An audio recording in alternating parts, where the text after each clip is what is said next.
How you doing, everybody? Welcome to the Texas League weekly video podcast. This is week 16, where we will be recapping week one of the playoffs for Texas League. I'm your host, Dwayne Devastator Morrow, joined by my illustrious co-host, Robert Two-Win Caldwell, and Jared second round Cowan. How y'all doing, fellas? 2-win, huh? Yeah, I'm good. Could have been 3, but you know what? I ain't bringing up old stuff. Hey, man, it could have been 10, but it is what it is. We can only deal it where we are, not where we wish we were. So this was one of the craziest weeks for the NFL this season.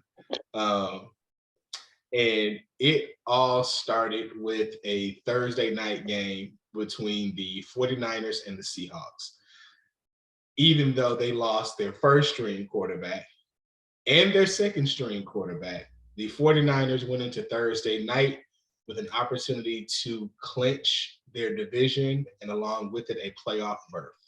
So, Jerry, since the 49ers did what they did to the Bucs last week, I'm not saying that you're petty enough to have gone into this game hoping that they lost, but I'm also not saying that you didn't hope that they lost to the Seahawks this week after what they did to your Bucs. What did you see in that game?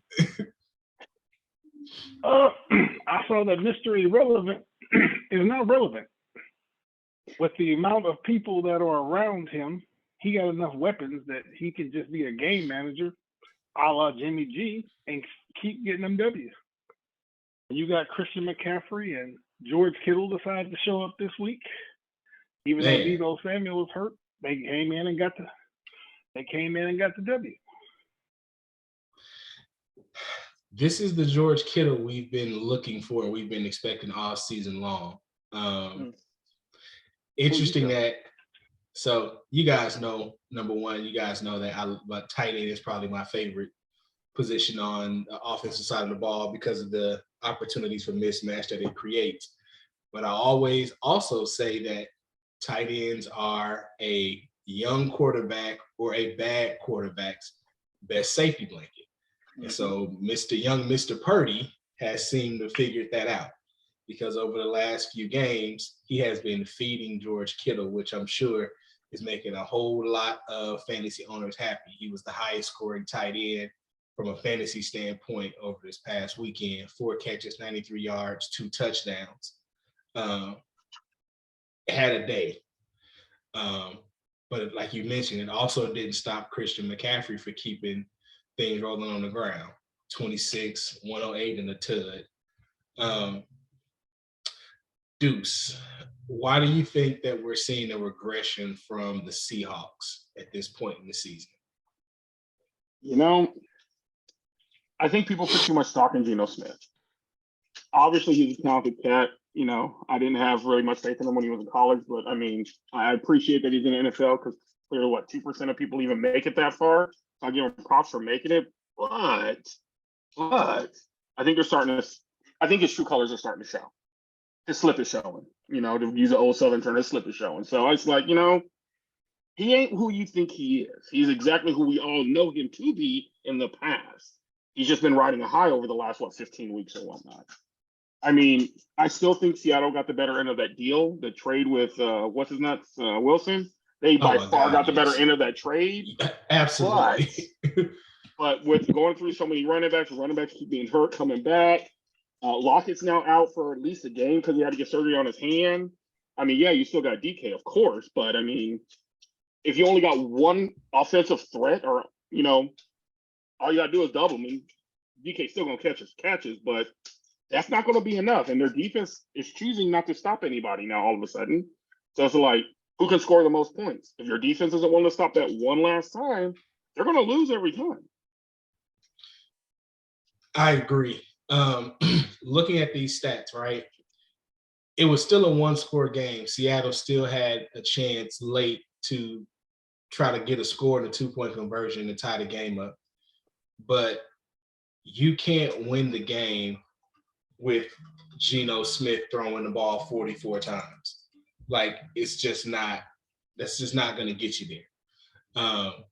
And then if you look at, he's 31 of 44, 31 completions, 238 yards. That's, I mean, I can't do the math that fast. I'm sure you can, but that's a very low yards per pass average, right? So it's like the dinking and dunking is supposed to be used when your screen game is working, when your swing pass game is working, when, you know, your bubble screen game is going, but it wasn't going for him. But yet you still end up with 44 pass attempts in the game.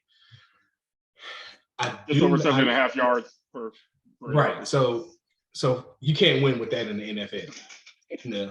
Now, somebody who throws 31 passes, they're over 300 yards easy. Yes, that's what you'd expect. Now, couple that with the fact that San Francisco does have one of the best defenses in the NFL, either the first or second ranked defense overall. But Seattle's still in a position to try to make a playoff push, sitting at 7-7 right now. I'm not sure exactly where they sit on the bubble, but just with the records, I just know off the top of my head that they're in the playoff hunt, sitting at 7-7 for that. Yeah, they're the number 8 team. They're the number 8 team right now. So they're right there on the bubble. 3 games to go.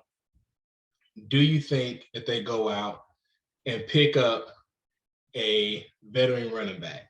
Because there's a guy named Melvin Gordon who's sitting at home, who has a fresh, good reason, who has a fresh case of stickum, who is ready to travel to overcome that Seattle moisture to try to help them make a playoff push if possible. I mean, 2 of their last 3 games are at home in the rainy depths where he likes to fumble. Stickum ain't gonna help. He's gonna end up eating popcorn before it. Hands gonna get all greasy and slimy, and he's gonna cough up the rock like he did in the Chargers and in Denver. I'm just saying.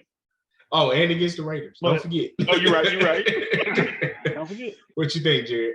But what y'all are forgetting is, or overlooking right now, is Mr. Gordon is in Kansas City on the practice squad, so they can't. Oh, that's right.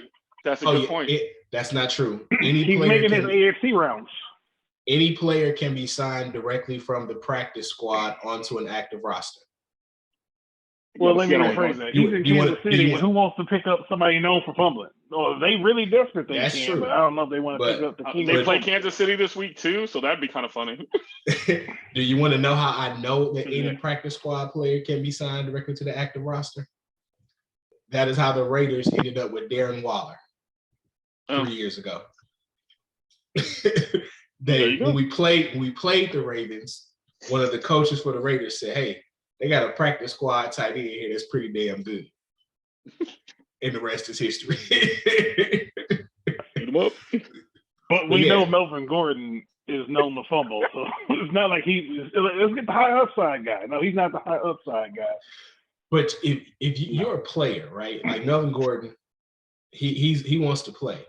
If you had to choose between being on the Chiefs practice squad and hoping someone gets injured that gets you to move to the active roster versus Seattle calling your number and letting you and saying, "Hey, we have an immediate need for you to play," which one do you think you'd go with? See, the thing is this. Do practice squad players get rings? Because he got a much better chance of getting a ring in Kansas City than he does in Seattle. I think that's a team discretion. And Melvin Gordon is what? Yeah, I don't know. He's definitely on the other side of 30 at this point. It's been a minute since he came out of Wisconsin, so yeah. He's 29 years old. Yeah. Man, he was only drafted in 2015. Jesus Christ, time does not feel like it's going like that. I thought Melvin Gordon came out of Wisconsin in like 2013, 2012. It feels like he's been in the league a whole lot longer.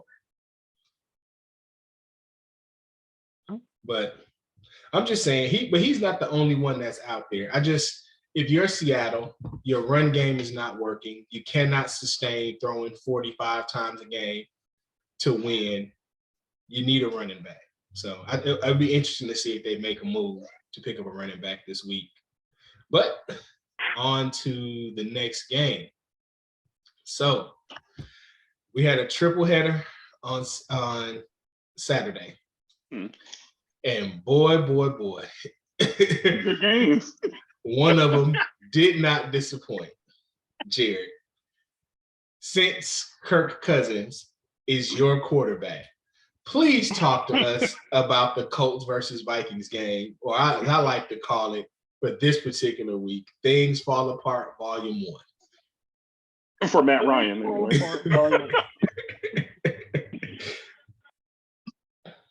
You know, I missed the first half of the game because I was out Christmas shopping, me and Jefferson, and I checked the fantasy app. I'm like, what? Like, Dalvin Cook, Kirk Cousins got like a combined like 7 points. I'm like, this is not looking promising.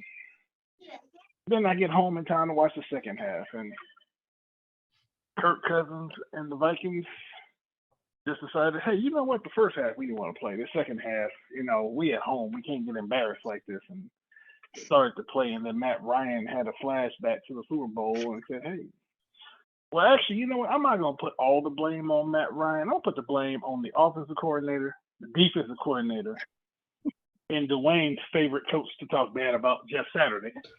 Because you can't explain to me how you allowed 39 points in the second half.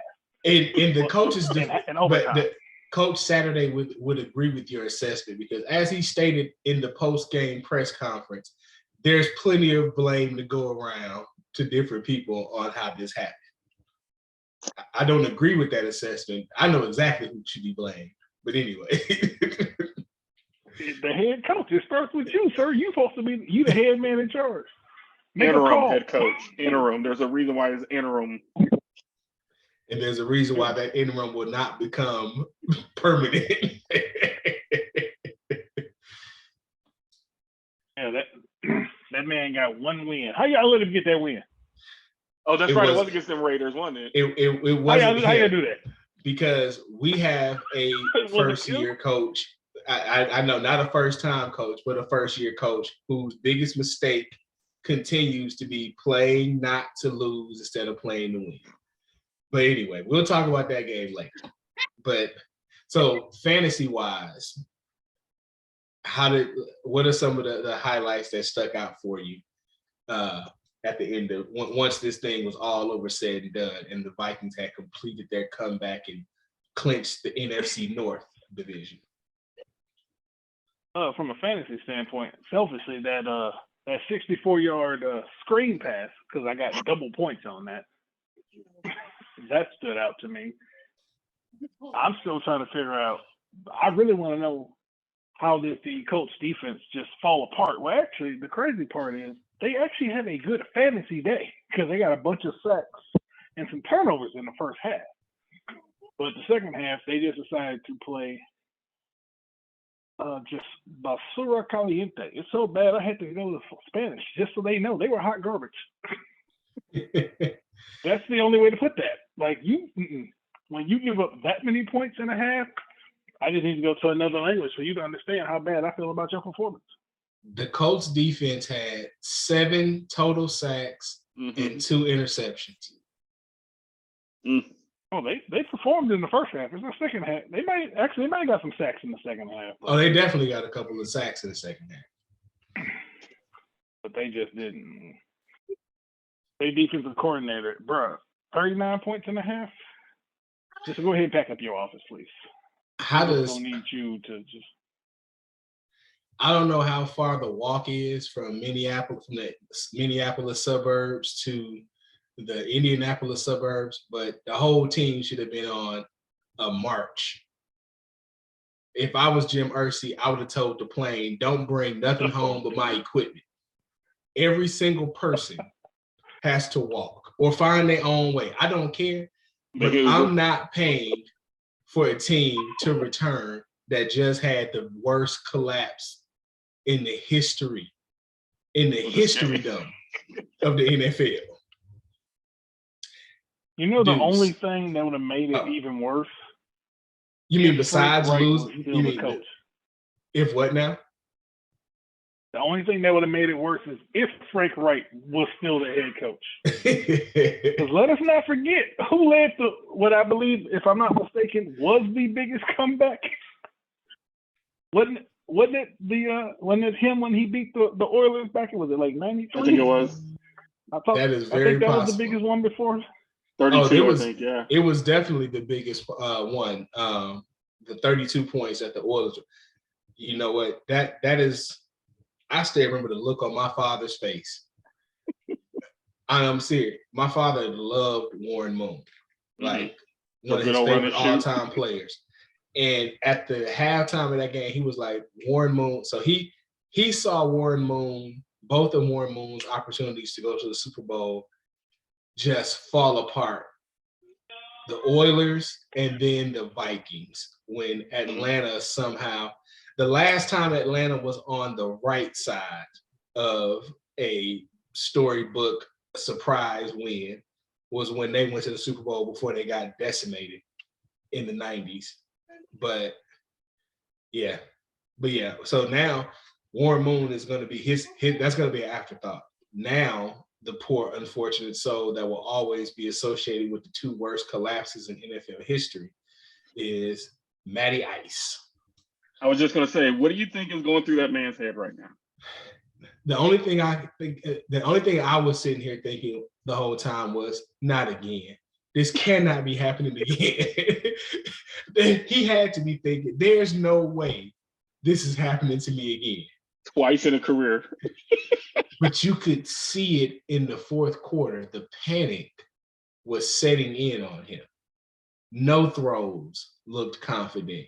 He didn't look confident coming to the line. It looked, I don't know, the coach should have put the rookie in for a series or something. I don't know if they could shot Matt up with some juice, something to calm him down or hype him up. But he was just, it was either him, he either didn't have enough or he had too much. But he was not in the zone to play football in that fourth quarter. When they cut the lead to one score, that's when I knew they were going to, like, they got it to one score and I knew they were going to lose. I'm like, I was like, that's it. There's no way that they're going to win this game. The fate is against them at this point once it got to one score. Mm-hmm. So I also didn't watch the first half. I was just following the game because I was like, what's the point? They're getting blown out. By the time I even checked the score, it was 17-0. I was like, oh, well, this game's over. I was watching Sunday Ticket, so when it flipped to it, I'm like, damn. Right. So now what happened? Oh my goodness. So yeah, absolutely ridiculous. But I mean, for playoff purposes, 460 and 4 touchdowns. With like 34 passing attempts. So maybe he could teach Geno Smith, this is how many yards you normally throw with 30 some odd passing attempts. Just saying. Right. 30 completion. Right. Dalvin Cook, 95 yards on the ground and through the air with the receiving touchdown of, let's say 64 yards, which was that gets you bonus points all day long on the touchdown run. KJ Osborne, you gotta love it, had a day, especially if you had him for PPR and actually put him in the game and didn't leave him on the bench. 10 catches. You know what? Why are you bringing up old stuff, man? That was last week. Bro. 10 catches for 157 yards and a touch. Justin Jefferson doing his thing. 12 catches for 123 yards and a touch. We even had an Adam Thielen sighting this week. 3 catches for only 41 yards, but he got into the end zone. But again, when you have 2 other players in double-digit catches, you're just happy if you had Thielen and was like, oof, okay, at least he scored. So at least he got me to double digits with the touchdown for PPR. The only person that you're not happy that you had this week was one of Kirk's favorite new toys, which was TJ Hawkinson. You would think in a game where he threw for 460 yards that Hawkinson would have had some higher numbers. But unfortunately, he only had 3 for 33.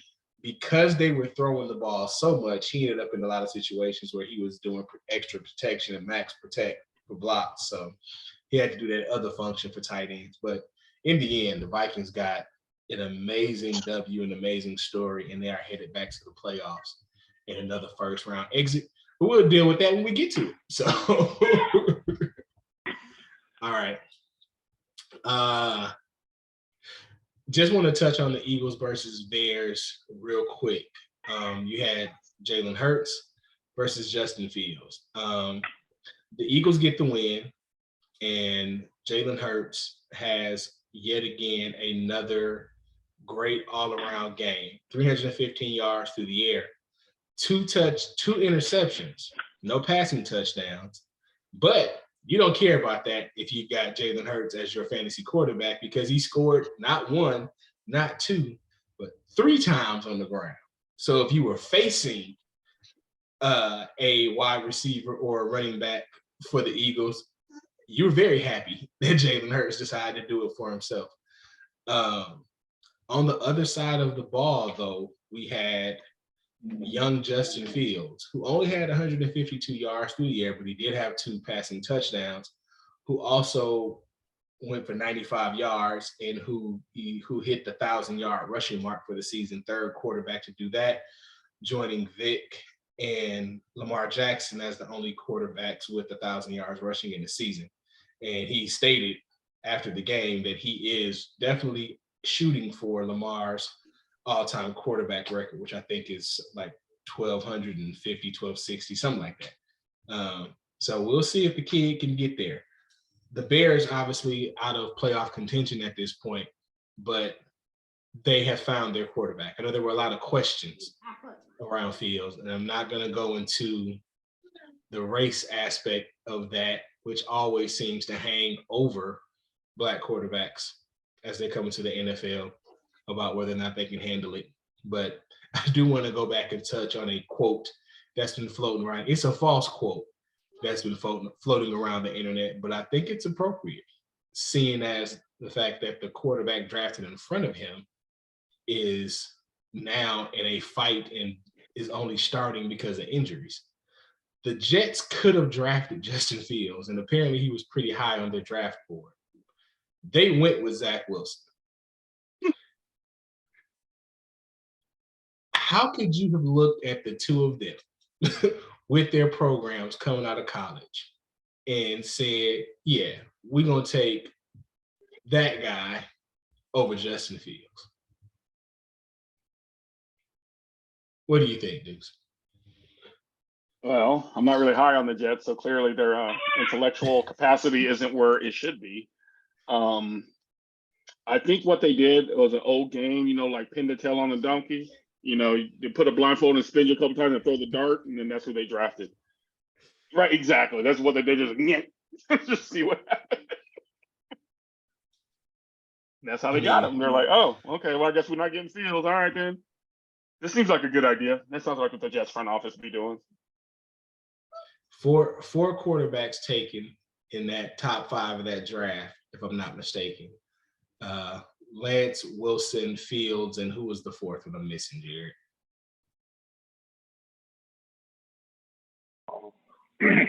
Who was in that draft? New York's quarterback? No, that was a couple of years ago. Oh. Let's see. Hold on. I don't know. I was trying not to have to look it up. Let me see. I want to say there was 4 QBs taking it at first 5 picks. Trevor Lawrence, Sunshine. So we knew Sunshine was going 1. Right. Everyone knew Sunshine was going 1. Jets took Zach Wilson at 2. 49ers, we knew the 49ers were taking Trey Lance at 3. So then the next QB off the board was Fields at 11. And so far, I mean, now not to take anything away from Sunshine, who we're going to talk about, who looked really good against the Cowboys this week. Justin has looked like the best quarterback in that draft so far. I mean, Trey's been injured. He was a backup most of last year, and he's been injured this year. So we don't have a sample size for him fully yet, but Justin has looked like the best quarterback from this draft so far. So it just looks, I don't know. It just looks like, again, I hate to say the race part of it, But F it, I'll say it. It looks like they took the clean-cut white boy versus the more talented quarterback. Because in all honesty, even at number 2, you could have taken Trey Lance. So, like, even if you didn't believe in Justin Fields, you can't tell me, looking at what Trey Lance did in college versus what Zach Wilson did one season in BYU, that Zach Wilson was a better pick than either one of those guys. I mean, Trevor Lawrence, to me, was the right pick at number 1. Quarterback-wise, for the Jaguars, in that draft, I agree with that 100%, right? But, let's not leave Mac Jones out. Mac Jones was actually the 5th quarterback taken in the first round of that particular draft, which we're going to get to him later too. But anyway, so speaking of Cowboys versus Jaguars, or as I called it, Things Fall Apart Volume 2 for this past weekend. Deuce, talk to us about Mr. Sunshine Lawrence. Well, hey, he 27 completions, 318 yards again. Might want to phone Geno Smith, let him know how to do it. But they had the running game going. They clearly had a passing game going. Yeah, he threw a pick, but you know what? That's all right. But the most important thing, they didn't give up. They're like, look, we can hang with this team. Because at the beginning, they was down like, 21-7? Something like that, yeah. They were down by halftime. But they're like, hey, we claw back. They only scored 6 points in the third. I'm sorry, they scored 17 points in the third. It's like, Dallas, what you doing? I called my one Dallas friend that I know just to check on to make sure they was okay after the game because I was worried. It was on suicide watch maybe. I wasn't sure. But they didn't answer my phone call because they knew probably what I was going to say. But so if you happen to be listening to this, hey, what happened to you? Just saying. But now, in all fairness, at the end of that game in overtime, that pick was not Prescott's fault necessarily. No, that's just one hell of a bounce. I agree. That one was took it right. Because when I saw the game, I'm like, no, he's not going to win this. I'm like, oh my god, that's freaking hilarious. And Stephen A. Smith did not let me down Monday on First Take. He went off on Michael Irvin. I'm like, damn, why? Like, did you see the little bootleg press conference he did before it? Oh yeah. I mean, I was dying. I'm like, damn. You know, Stephen A. gonna give you something every year, anytime, every week the Cowboys lose. Stephen A. can't wait to clown them, no matter how they. Stephen A. don't care. A Cowboys loss is a win for him, so he's gonna show up and show out. But Etienne had a good game. Jones had 109 yards and 3 touchdowns. Right. So it's like he had 3 of Dan Lawrence's 4. So it's like, everybody named Jones caught a touchdown on Sunday for Jacksonville. There you go. Right. Mr. Flipping Chickens himself, Marvin Jones, came up with a touchdown this week. But yeah, so it was something. Interesting that Dak Prescott was looking for Noah Brown in clutch situations. Like, I think there was some legit criticism of his targets from a passing. So if we're talking, Dak ended up with 256, 3 through the air with 2 picks. Like we said, one of them really not his fault. Noah Brown ended up with 2 touchdowns, but CeeDee Lamb was eating. I mean, 7 for 126. Yeah. You would think that they would have been trying to find more ways or scheme better to get him the ball, especially in that fourth quarter when he's getting crunch time and you're trying to put this game away. Once again, Mike McCarthy, terrible play call. Like, how do you not make them eat that timeout? If you have to commit to making them eat that timeout, or if you're going to throw the ball, you need to throw something that you know is going to be complete and inbounds and keep the clock rolling. You have Tony Pollard. Mm-hmm.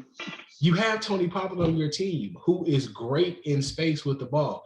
You throw him the ball and you give him an opportunity to make a play. What you do not do is make a long downfield attempt and end up with incompletion. Now you have to punt. Not only now you give him the ball back with 90 seconds on the clock plus a timeout.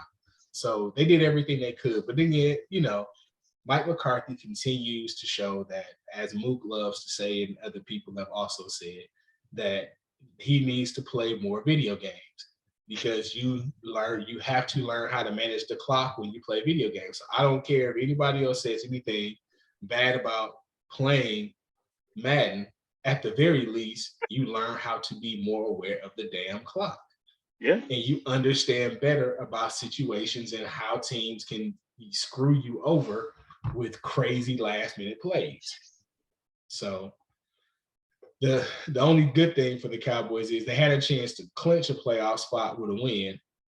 And so they were caught looking ahead to the Eagles. Like even later, I don't even remember on their team who they made reference to, but you know, they made reference to the fact the Eagles haven't beaten anybody and they can't wait to get to them. Well, the Eagles' response was, we play Chicago this week. They need to focus on Jacksonville.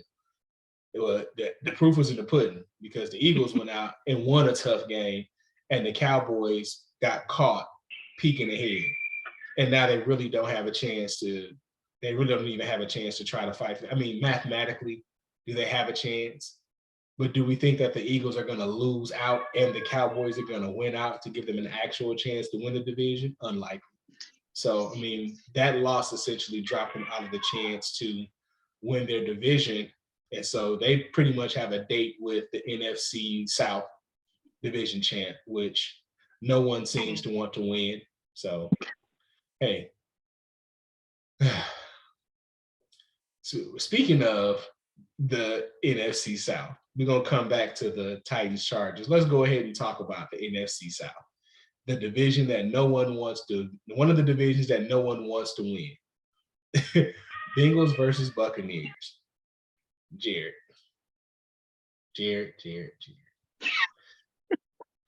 What's going on with your quarterback, man?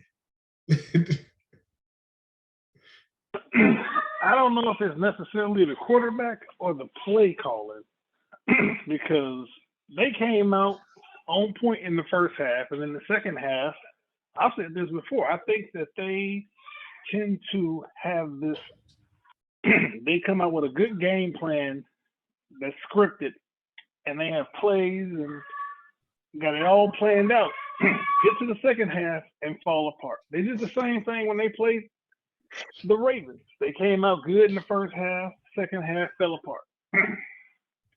But like you said, when you play in a division that nobody wants to win, you can be 6-8 and still lead said division. Hopefully they take advantage of the hapless Arizona Cardinals with their third string quarterback and can get on the right track this week. But you can never say never the way they've been playing this year. And the crazy thing is, I'm looking at these stats, right? Nothing on the Bengals side of the ball says big fantasy day. Burrow, 200 yards passing, 27 for 39, only 200 yards. Again, super low completion rate in terms of yards per pass. So the defense wasn't giving up big plays. Unfortunately, he threw a lot of short touchdown passes, which were very effective. I mean, they had 53 total yards rushing, right? So you know, the Tampa Bay defense came out. They forced the ball. They forced them to be one-dimensional, but field position was an issue. And just, I give my hats off to the Bengals for being effective as they were the whole second half of that game. You know, they worked with short fields, but they did what they had to. And if you look at the stats for the Buccaneers, you would have think that they would have won. I mean, Brady, 312, 3 touchdowns, right? Not much of a rushing game, but there was something. It was 44 for Fournette. Godwin, 8 for 83 and a touchdown. Evans, 5 for 83. First game he's had over 80 yards in a few weeks. Russell Gage, 8 for 59 and 2 touchdowns. So, I mean, you usually see production from Brady's receivers like that. That usually equals a W. But unfortunately, you know, no score from the Bucs in the third quarter, a late touchdown and a missed 2-point conversion, and that was it. But the Bengals came out and they played a complete second half game. put up 31 in the second half and put the game out of reach late. But at least this week, no one had Brady signing interception balls, doing no crazy stuff like that. So let's get to the other division that no one seems to want to win. We had the Titans versus the Chargers, with the Titans. Are they? I don't even know. I don't even know if they're still leading the AFC South. They are by one game. I was gonna say I would guess so, because they have a 1-game lead. That have a 1-game lead over Jacksonville, but the Chargers come in. I mean, after the Chiefs have locked up the division, the Chargers need to beat this AFC opponent to keep their playoff hopes alive. So we'll go to our resident Chargers fan. Now, what did you see this game? I watched this game from of course. Front to back. I did. Of course. And so, we actually started off pretty hot. I'm like, we scored in the first quarter. I'm like, what? Okay, we got this. I know we only a first half team. So, I always worry about that, because we don't usually score in the second half. But, Herbert did good, 28 passes for 313 yards, no touchdowns, but I mean, it is what it is. Keenan Allen got some yards. Williams didn't get a lot of yards, but he had a good catch at the end that we needed, which was nice. One thing I liked, even though Henry had over 100 yards rushing, we slowed him down. Honestly, I was worried because I'm like, man, Henry gonna have a flashback like he playing Houston or something and just run right through us like we ain't even standing there. But Mac was getting in that backfield. We was getting on him quick. And so I'm like, okay. After the first half, I'm like, this kid only got like 30-something freaking rushing yards. Okay. This might be okay as long as we keep it close. And then he started getting longer runs. I'm like, hey, y'all, come on now. We started for a whole half. We got to play 60 minutes here. And I think they heard me through my TV. And so they're like, okay, let's tackle him a couple more times. Right. But when Tennessee scored and took that lead or tied the game, I'm like, damn, 40-some odd seconds left. I'm like, please don't kneel on it to go to overtime. Let's just try to get the damn field goal range. Because Staley scares me sometimes with his play calling. Or who's their damn offensive coordinator? Lombardi. He kind of worries me sometimes with his play call. He's a solid coordinator, but he worries me sometimes. And so I'm like, I made better play calls than that on Madden. So I'm like, I'm worried about this cat. And so when we got that down, I don't know if it was a streak or something to Williams down the line. I'm like, okay, he just highballed it. It's like, look, ain't nobody bigger than him on this side of the field. Just throw it up and let that fool do his thing. Caught that little 30-some-odd yard catch. Put us in field goal range right then and there. I'm like, holy crap, we have a chance for Dicker the kicker to get out there and kick the hell out this damn ball. If he kicks it the right direction. If he kicks it the right direction. So, I was standing up yelling. It's what I do. I'm sure y'all do the same damn thing. Absolutely. And so won the game, about, lost my damn head. I think I gave myself a headache. All I was a win for the home team. I like how you put an ugly win, still a win. You're damn right, it's still a win. And absolutely. Taking that win. Win is still a win. And thanks to the Patriots for just doing what they do, that helped us jump up to the 6th seed. Not for that your goofy team in Vegas, but thanks to the damn Patriots for being who they are, we went in ahead and jumped up. So I appreciate it. So let's talk about the chart. We currently have a bet going on whether or not the Chargers will make the playoffs. The Chargers were, again, in this exact same spot last year. 7-7, 3 games to go. Needed to win 2 of the last 3 to make the playoffs. We know how that ended. We're not going to keep dwelling on that. Sure you don't want to? Yeah. So when we made the bet last week, in all honesty, I expected them to lose this game. I thought that I did. I thought that Derrick Henry was going to be too much. What I did not account for was Ryan Tannehill getting hurt. When you can stack, as great as Derrick Henry is, when you know that the other team can't, no matter how good of a running back you have, when you know the other team can't throw the ball and you can stack the box, it takes away their weapon. Like Derrick Henry is a freak of nature and a ridiculous athlete. He's not actually Superman, no matter how much his muscles make him look like Superman. So he's not going to be able to run through 8 in the box on every play. Like even Derrick Henry's going to have his limits. Malik Willis still ain't ready yet. So they still had to try to roll with Tannehill in the second half when his ankle felt like it could go. But that definitely helped you guys. Derrick Henry, holding Derrick Henry to 100 yards and a touchdown was It's a victory, impressive. right? You can call that a win for the defense, especially since it produced a win for the team. So and he was their leading receiver too, which is funny because, like you said, he does not catch passes. Derrick Henry catching passes is a far and few and in between sight to see. But I will say this: I mean, last three opponents are who are your last three opponents for the Chargers? Colts, Rams, and Broncos. Colts, Rams, and Broncos. In that order. Okay.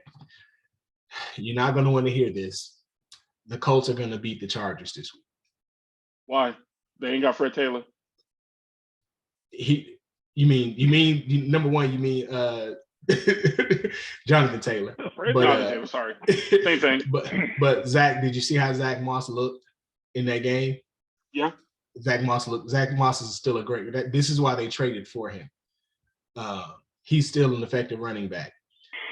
They are going to be so fired up after being the laughing stock last week. They have to bounce back. You cannot be the laughing stock that gave up 30. They gave up a 33-point lead the week before and then come out flat and lose the following week in prime time. Right. That's fair. Not going to happen. They're going to find a way. It's going to be a close game, but unfortunately, the Colts are going to lose. Yeah, I agree. The Colts are going to lose. I agree. The Colts are going to beat the Rams because they're going to be the Chargers are going to beat the Rams because they're going to be embarrassed about losing to the Colts. It's all going to come down to the final season game against Denver. Is that game at home or the game's at home, right? That game is in Denver. Ooh. We only have one home game. The Rams game's if you want to call it. I mean, we're both in our same stadium, but they're the visitors that day. So right. It's all going to hinge on Denver. I disagree. I know. You think you guys are going to win out. I know you think you're going to win out. I think we're going to win 2 of the 3. I think we're going to win 2 of the 3. Well, you have to win 2 of the 3 to make the playoffs. I don't think we have to. Yeah, we probably do. That's fair. But you have to win 2 of the 3 to make the playoffs. Like the playoff Rams is the one that I don't know. The Rams is the one I don't know. So we disagree with the game with the potential trap game. I think that it's the Monday Night Football game against the Colts this week. You think it could be the at-home game when you're playing away. But either way, it's going to hinge on Denver. And the question is, which cookbook is Russ going to bring to that Monday Night Football, to that final game of the regular season? So we'll see. He's going to be like, Denver, let's ride. And they're like, nope, take the bus. They're going to tell them to get on the RTD and just leave us the hell alone. That's the bus system out there in Denver. They're like, get on the RTD and just leave us the hell alone. Oh, yeah. So what almost became Things Fall Apart Volume 4 was the Patriots at Raiders game in Las Vegas. I'm the resident Raiders fan, as you can see from my background. I'm not even going to talk about it. I'm going to let Jared talk about it.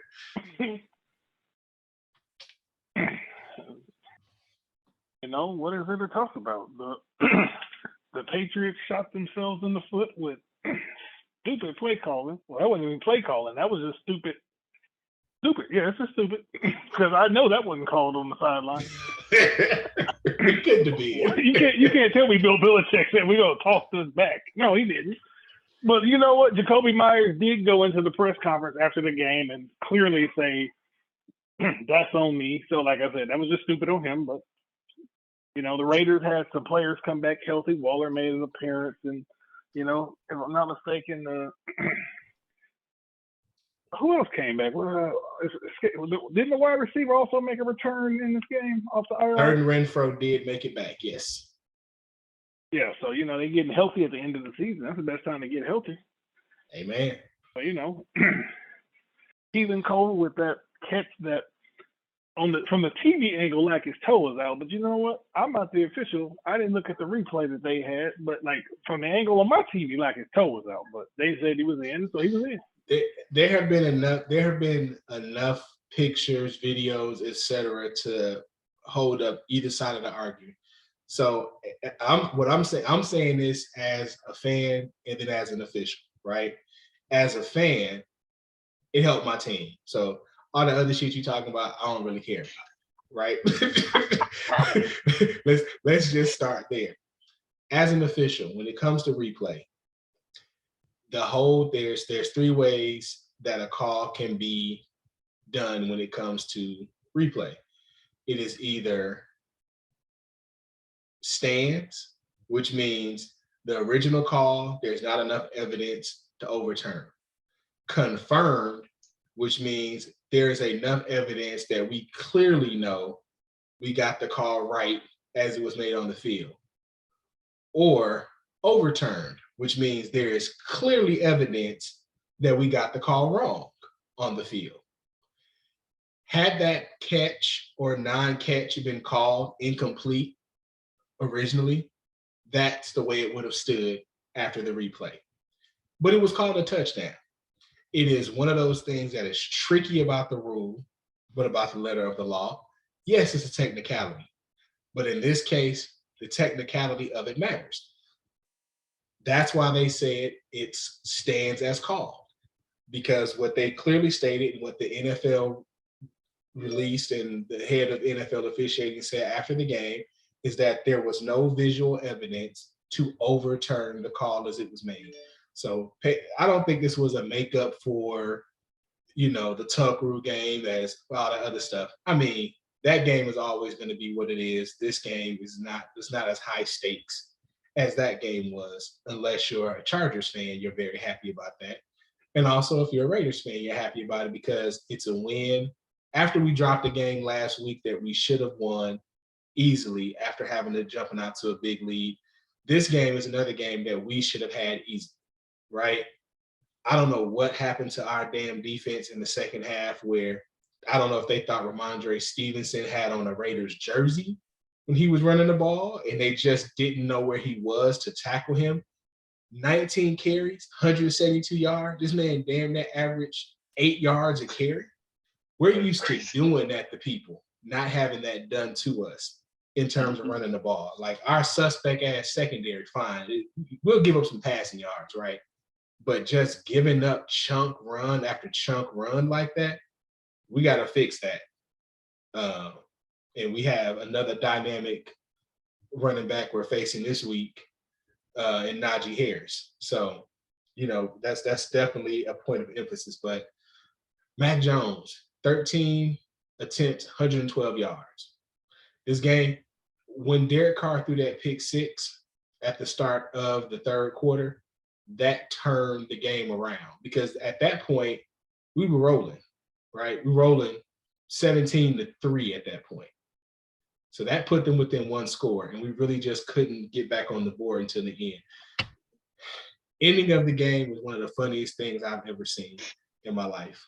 I mean, but all of the different, the actual call on the field of, when Chandler Jones caught the ball, the Raiders broadcast, Lincoln Kennedy's in the booth, and he literally, when Chandler Jones caught the ball, says, and then the next thing you know, poor Mac Jones is getting, Chandler Jones does his best Derrick Henry impression, stiff arm Mac Jones underneath the Las Vegas desert on his way to a wide open defensive touchdown and a walk-off win. So, again, Patriots have been on the losing end of 2 multiple lateral plays. It was the Dolphins that beat them, and this time it was a turnover from them trying to lateral the ball that beat them. But either way, Carr, not a bad day, 231 for 3 touchdowns through the air.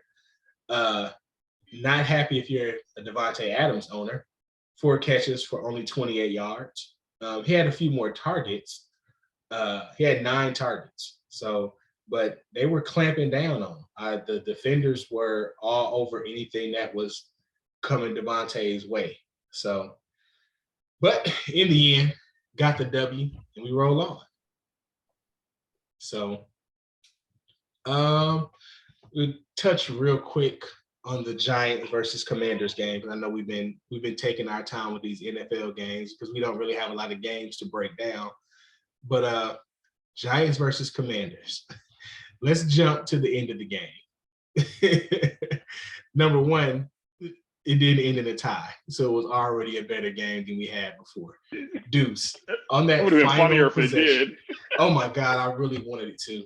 especially since they moved our game from Sunday night to the afternoon for this game. I really wanted to end in a tie, but controversy at the end, Deuce. What did you see? You know what? Truth be told, I didn't watch this game, so I couldn't even tell you because I didn't see it. Did you see the replays? No, I didn't. I mean, it's freaking Washington and the Giants. I could care less about them. Well, they ain't real Calvin, teams. I don't care about them. Calvin, I know you saw the replays of the controversy at the end. What did you think? You see him look over to the official. You see the official, like, motion, you need to move up. It appears he looks back over at the official. Then you see the official put his hand on his flag. So I'm thinking to myself, so he told him. Hold on. Did he not? The official pointed again. Let's give the official credit because I've watched that film a bunch of times. He thumbs up the official points. He looks at the official again. The official is still pointing. But the receiver, but McLaurin doesn't move again. And then, yes, he definitely reaches for the flag. But please continue. Oh, yeah. So, because at first I'm like, man, he threw that flag quick. Then I did watch, and, like, you could see him pointing. I didn't see the official give him, like, he give him the thumb up like he recognized him, but I didn't see him getting that second thumbs up, which means that explains why he threw that flag so quickly. So, like, it's like I heard somebody say, this isn't about anybody hating on the Commanders. This is about mechanics. And if you don't know where to line up, then you in the NFL. That might be on you. So, like, the official clearly knew that he was about to throw this flag. So that means, after I watched it a few times, I'm like, he clearly knew he was about to throw this flag. So that means that he told you to move up and you didn't move up, or he was just hating you. Then after I watched it, no, you just didn't move up. So you can't fault the official much as you wanted to. So Jerry, you've officiated, right? In that situation, do you throw that flag? There's a difference. I officiated for a couple of years. I'm officiating middle school. I'm officiating sub-varsity. Depending on the situation, like if you got a receiver that you've been telling all game, hey, you off the line, you need to move up, you're going to hit him with that flag. These are professionals. You're going to hit him with the flag because that's a mechanic. If you are in the NFL, that means you were in college for at least 3 years. By this point, you should know where to line up at. Everybody knows, you look over at the official, he going to give you the thumbs up or he's going to tell you move up and move back. So if you didn't get the non-verbal communication right, once again, you're not a rookie. Even if you was a rookie, you've been in football long enough to know where to line up. Like I said, when I threw the flag on a 7th grader or an 8th grader, probably not, because it was a run play. And they didn't come your way. It wasn't a big deal. But you tell them, hey, you need to move up. Professionals, you get paid to do this. You gotta know where to line up, but you gotta know where the line of scrimmage is, and you gotta align yourself accordingly. I think there's a big misconception that people think that officials put players on the line or put them off, but we don't. No. When a player comes up and it's a simple signal, like wide receivers especially, they know. Wide receiver will come to the line, and if they're trying to double check with you, if they're off the line, they'll do this behind their back to motion to the official that I'm off. And the official, if you're telling me this and you're a wide receiver and that you're signaling to me that you're off, I'm either going to give you a nod, which means I recognize that. I'm going to use my hand and I'm going to tell you step back a little, right? So in this particular official, and again, like you said, at the pro level, they're not going to do this. Officials at the line of scrimmage, they're going to put their upfield leg on the ball, and they're going to put their off leg in the backfield. it's a visual cue for them. If you are on this forward leg, you are on the line. If you ain't on this forward leg, you're off. McLaurin was off the line. You can say whatever you want, which means that the end of the line was uncovered. That is an illegal formation. All day long, textbook, right? So you can get mad about that. But now what they do have a legitimate beef about is on the last play of the game, you could have called it defensive holding or you could have called it DPI.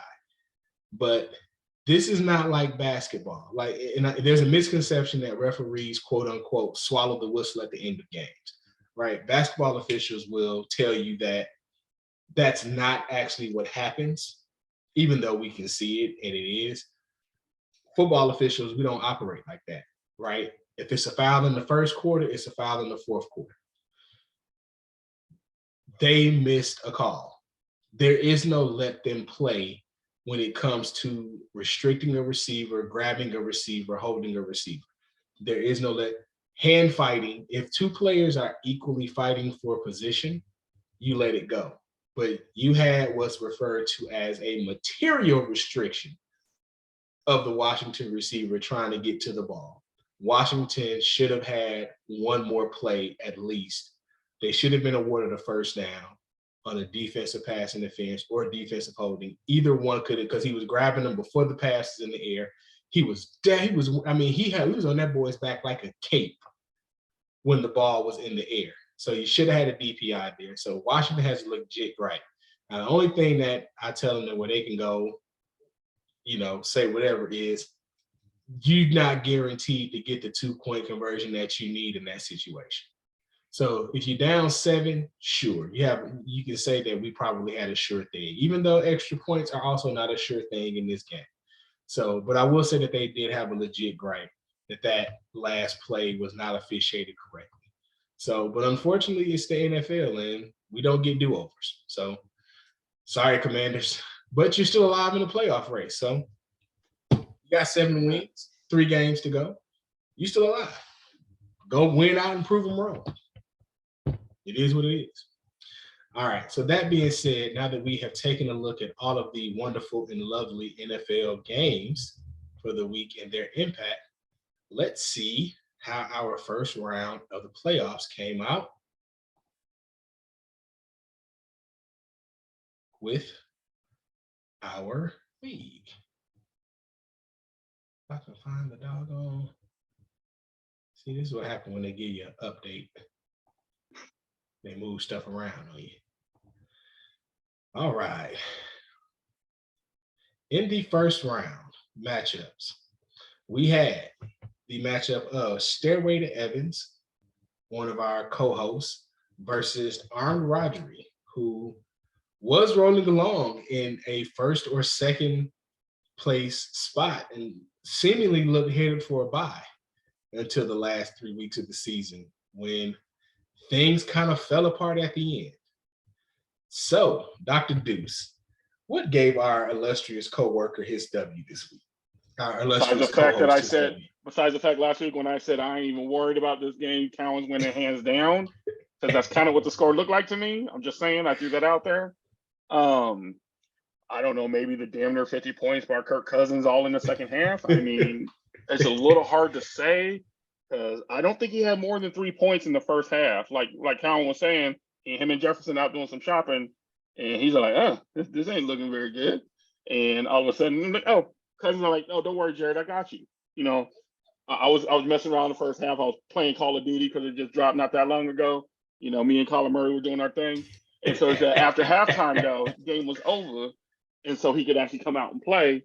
And him and Cook just kind of did their thing. I mean, Kittle had 25. I mean, his worst person was his tight end in his flex spot, Andrews. It's like, how you not score at least double digits? I mean, kicker not doing okay, fine. It's Tampa's kicker. I probably would have just left it blank, but whatever. But, all these points, I can't even get mad at him. I mean, like, between Cousins and Cook, he had more points than my whole team. So, you know what? I knew he was going to win. And I ain't sent nobody. I ain't benched nobody. I mean, now, The freaking running back for Kansas City having 30 points is like, damn. And with Burrow having 30 points, you think like, hey, that person had a good game. And they did. They scored like what, 130 or something? 125. 140. No, 142. Yeah, 142. So usually you get 142 points, you know you got that dub. And Had you going to get somebody with that 170. That's the part that really sucks when you lose a game like this in the playoffs. It's like, had I played anybody else, I'd be moving on. But I happened to play the only other person that put up this many points this week. So kudos to Stairway to Evans and their victory. Now, let's look at the other playoff game. 2 boobs, 2 balls, 1 goal versus the Big Green. Now, last week, 2 people picked 2 balls, 1 goal.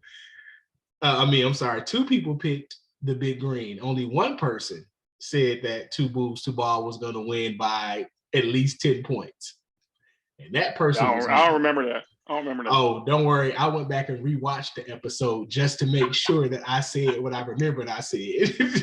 I said that this game was going to be won by at least 10 points. And y'all, I remember, and for the record, y'all laughed at me.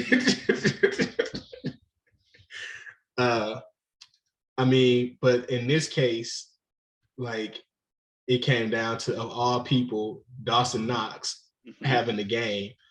What we knew we were going to see was a good game from Derrick Henry. 24 points from Derrick Henry. Like, we saw that coming, right? That could have been 40 easily had they not slowed him down.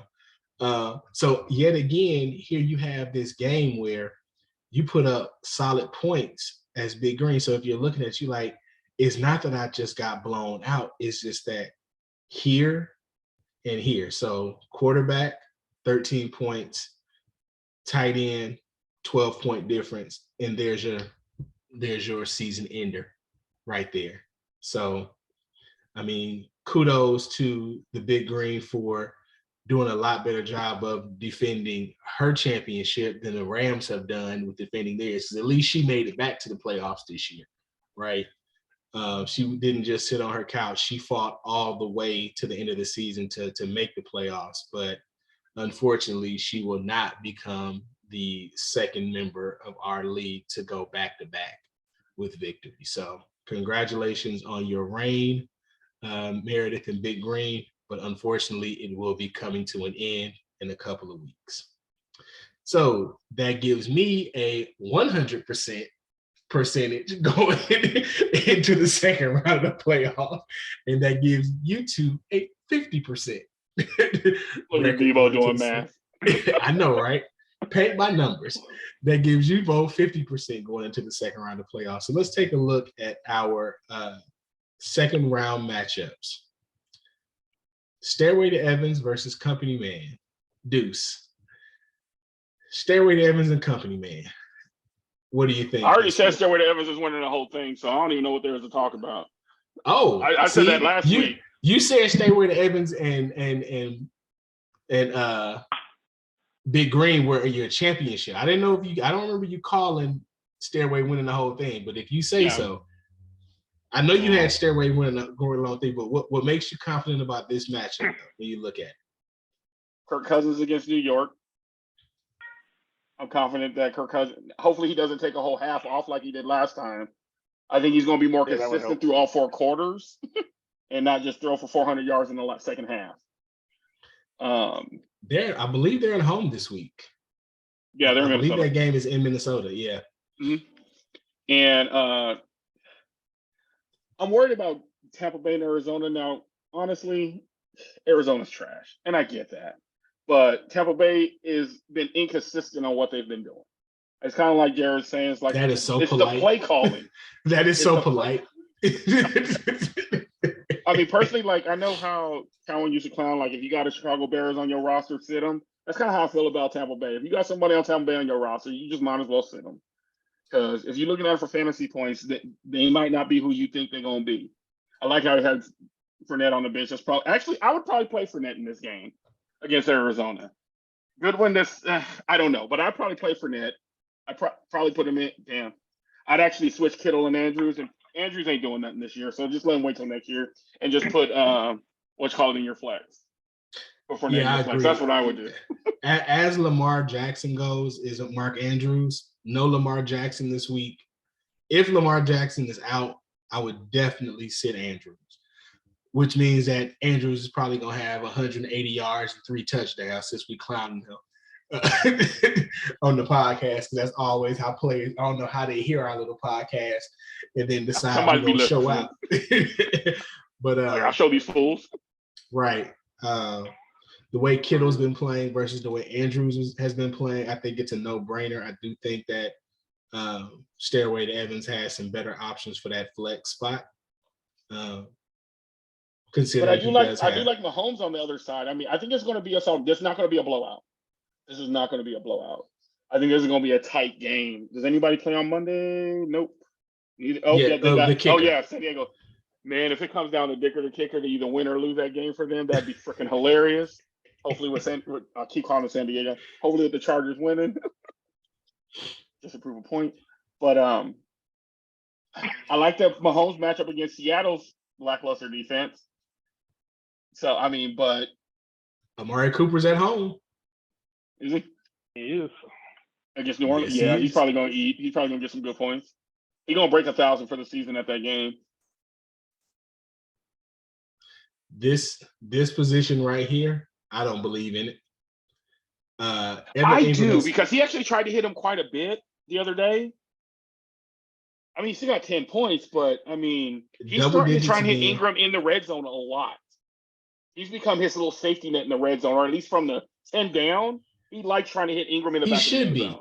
That's exactly with his size and his hands, that's exactly where he should be buttered his bread if you're Evan Ingram. But his inconsistency, right? Yeah. I don't know. I think this is going to be a bounce back game for Watson. Didn't really do much. He definitely didn't do what I thought he was going to be able to do against the Rams on Monday night. I expected him to have a much big. I mean, after the 4 games in a row he had, I don't think the Rams defense was good enough to scheme to stop him. I just think that he had an off game, right? I mean, he was just short passes. So I expected, especially against a Miami offense, that we know teams have to put up points on Miami because Miami has the ability to score in bunches. So I expect the Packers to have to throw a lot. And if you're throwing it against the Packers, that means Christian Watson's going to have to be involved if you're trying to win that game. So the question becomes: we know who both of you are picking, and maybe Calvin's picking against himself. You don't know. No, he's not picking against himself. Not in the playoffs. Not in the playoffs. I'm not. What are you talking about? And definitely not in the tone that his messages in our group chat. He already has his full shit talking speech written out for if and when he wins this championship. He's already ready to give a Donald Trump style speech, victory speech if he wins this championship. So trust me, he is not picking against himself because he sees himself on that stage in front of the crowd, talking greasy to the other 11 teams. And we know him, he will never pass up a chance to be petty. So I know he's not picking against himself because he wants. I don't know what you're talking about, sir. Like, you not petty. Yeah. Okay. Oh, you heard me. You just as petty, if not pettier than either one of us.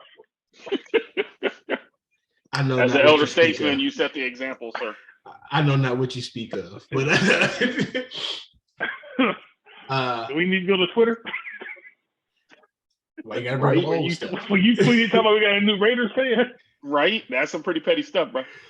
Wait a minute. I'm not the person who tweeted a quote from the beginning of the season talking about I owe Devastator 2 losses, and I gave them both of them while quoting a picture of the scores of our game. That was you, sir, not me. That was you. But I learned my petty ways from you. I wasn't as petty. Right. Oh, Cowan, really? That's like you said, the elder statesman. Yeah, I did say that. He raised my petty level. See, I was petty, but I had to reach a new level of petty to keep up with you. I'm not ready to pick this game yet. I'm gonna put a pin in this game, and let's move to our second matchup because I honestly I'm still mulling this one over in my head. So I'm gonna come back and pick that game after we pick our other matchup. So we have Two Boobs, Two Balls versus Kirkwood. Jared, break this one down for us. Who is Kirkwood's backup quarterback? That is a great question. Good question. I forgot James out. Actually, he is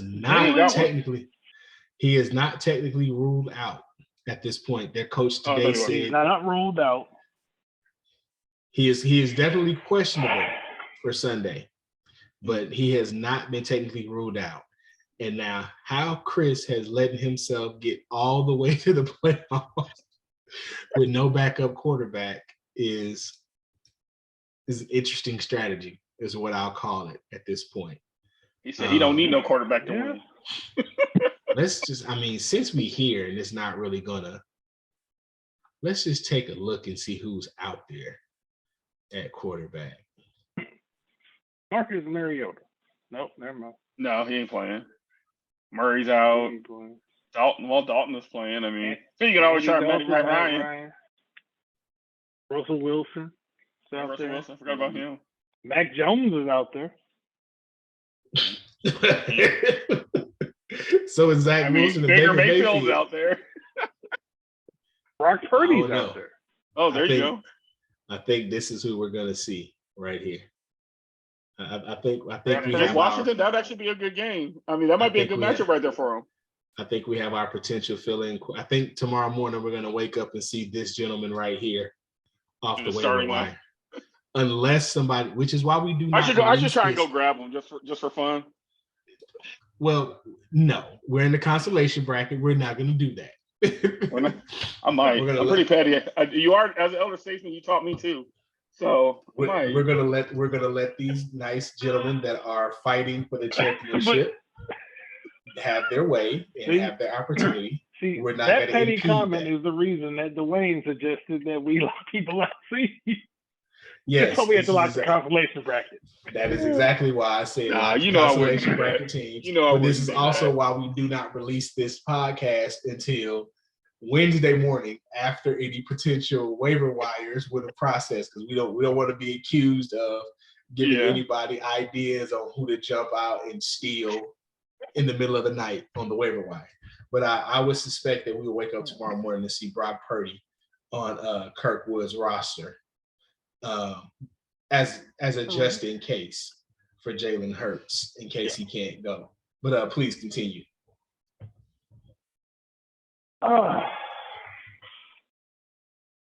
Just looking at these rosters and these matchups, I'm going with Kirkwood. It's definitely going with Kirkwood if Jalen plays. Yes, little boy. Do you ever take on? I want us to remember that Jefferson tried to get you to change this pick if you end up wrong next week. Jefferson just tried to tell you. Jefferson just said, "I don't agree with that pick." I heard him. He said, "I don't agree with that pick." I haven't even made a pick for him to disagree. Let me make the pick. Then let's see if he has a disagreement. I'm looking at the rosters.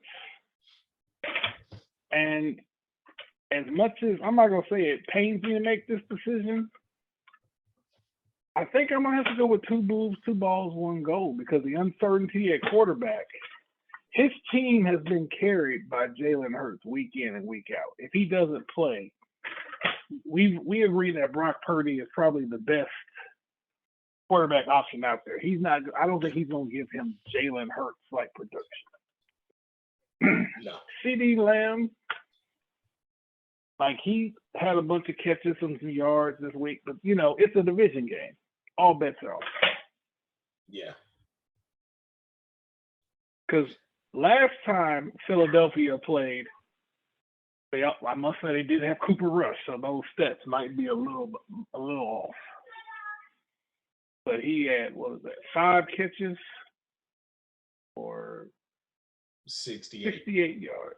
he'll probably do better with that, but I don't see him just having astronomical numbers. I don't. McCaffrey's gonna get his. ETN should have a decent game.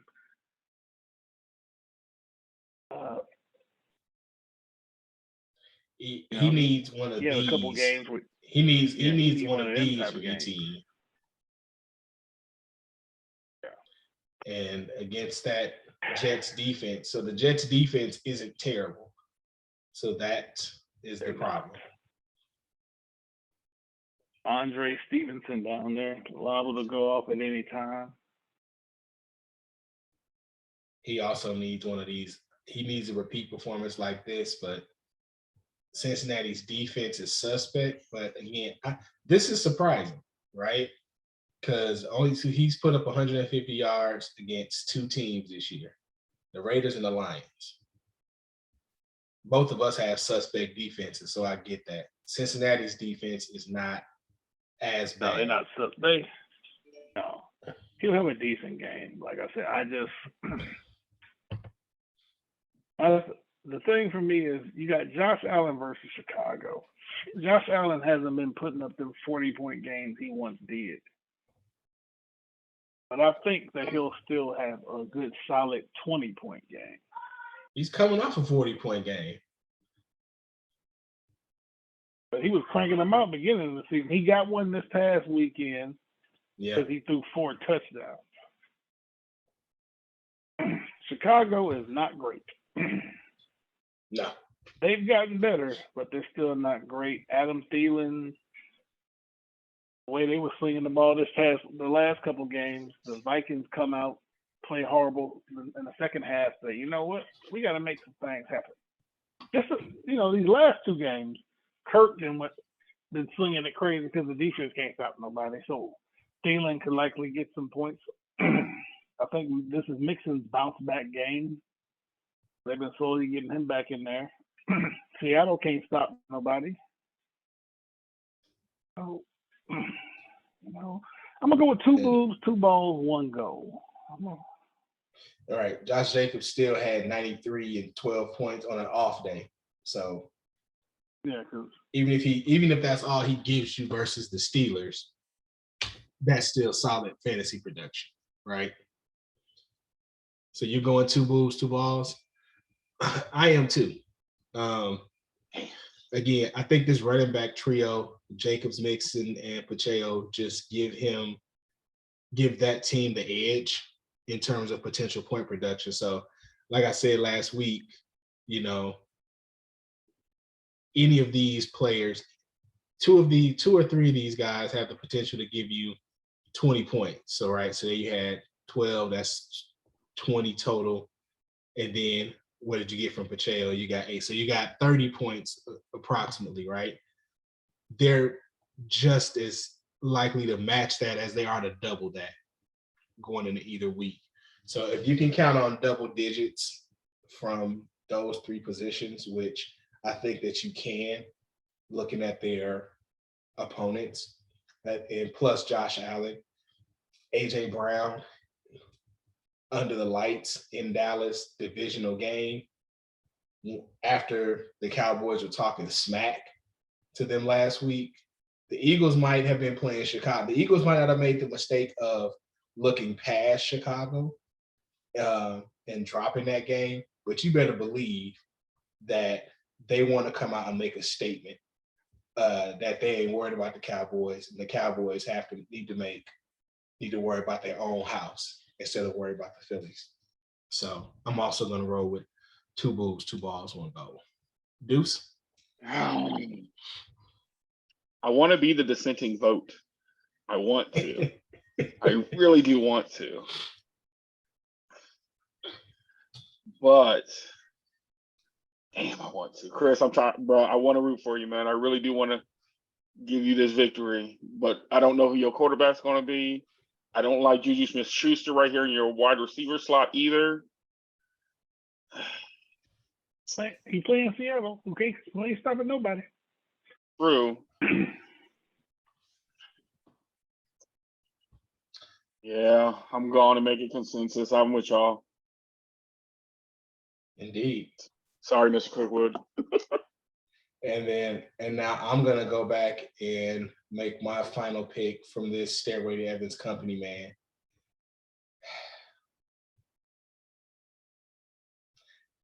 I also have to say I'm sorry. I'm gonna pick Company Man. It is the pick that hurts my heart to make. I hope that I'm wrong because Jared is a friend, but I'm looking at the matchups and the problem with Kansas City. So DK Metcalf, right? He's going to be the main target. This means that he's going to get a lot of chunk plays. He's going to, with no lock on the other side of the ball, he's going to be the main target. Somebody's got to catch passes. He's going to have a big game. I think that that's going to be the decider. I'll just say it like this. I hope I'm right in the sense of me being able to have bragging rights. I'm not going to be mad if I'm wrong because that means Calvin got back to the championship. So if I'm wrong, I'm okay with that. I've been trying to find a way to just find a way to see who do I really pick, but I think Company Man's going to take it. But yeah, so that is my pick. That is the dissenting pick. For an elder statesman, you're not as wise as I thought you were. But yet again, I'm the only one who got both picks right last week. So, and you're the only one in the consolidation bracket with me. So we'll see.